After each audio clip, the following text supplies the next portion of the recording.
So up next was the triple threat for the U.S. title with the new champion Damien Priest, well, newer champion Damien Priest, defending against Sheamus, which we all kind of knew since the program was being worked, and of course, everyone's favorite veteran enigma, Jeff Hardy.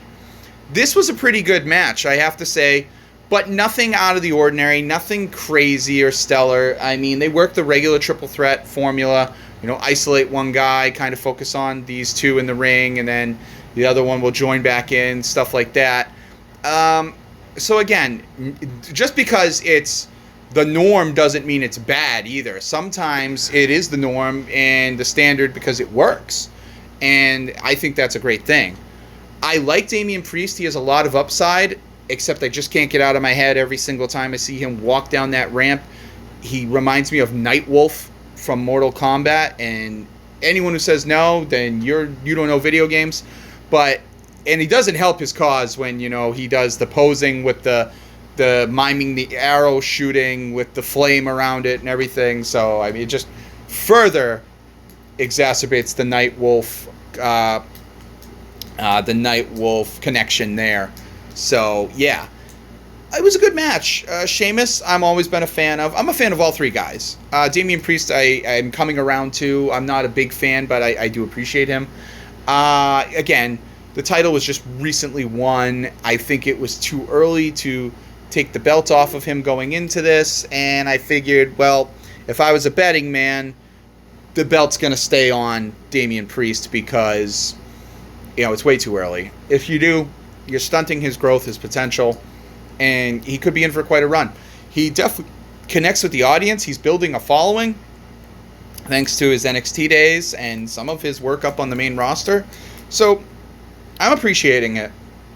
I like it, but I expected more. I'll be honest with you. It didn't set my world on fire. And triple threats, especially with these caliber of athletes, usually is their best match on the card, which right now had to go to, I would say, between the New Day and AJ Omos and Lashley or Street Profits versus the Usos.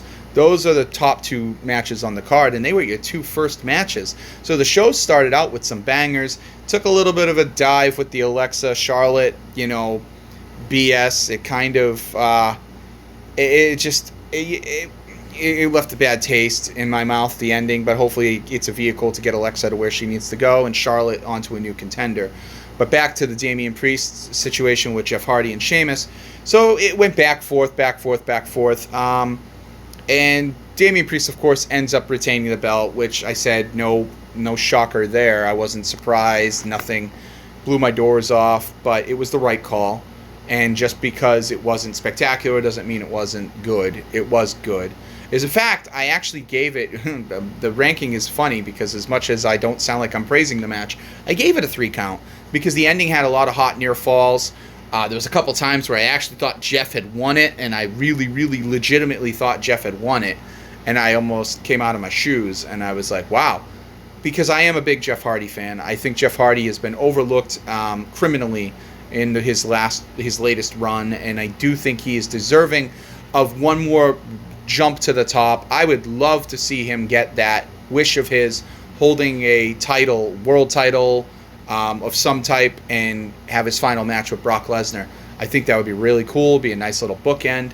I don't think we're going to get it at this point. I think Jeff Hardy is probably on the way out eventually, and I wouldn't be shocked to see him in AEW or just out of wrestling, period.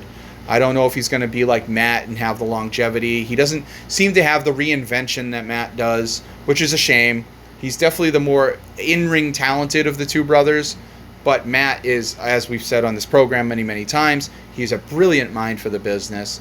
He knows how to reinvent himself, like the chameleon, as he would say. He knows what he's doing, and it's fun to see him work over in AEW.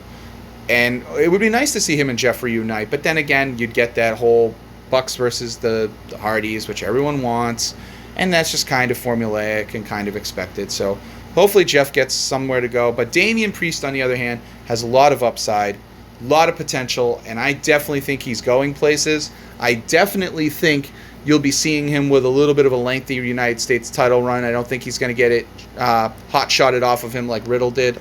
And that's good because I think he suits the title. It looks great on him. The belt is a gorgeous belt, as my co-host would say. He always praises that belt. And, Sheamus, he's a veteran. He's a multi-time world champ. He's done everything. He's won the Royal Rumble. He's really got nothing left to prove. So it's nice to see him put over new guys. I mean, these guys can't live at the top forever. They can't just sit and lamp with the title. It's not right. So I'm glad they're spreading the wealth around. And we got a good match out of it. We'll see where it goes on Raw. So that's it.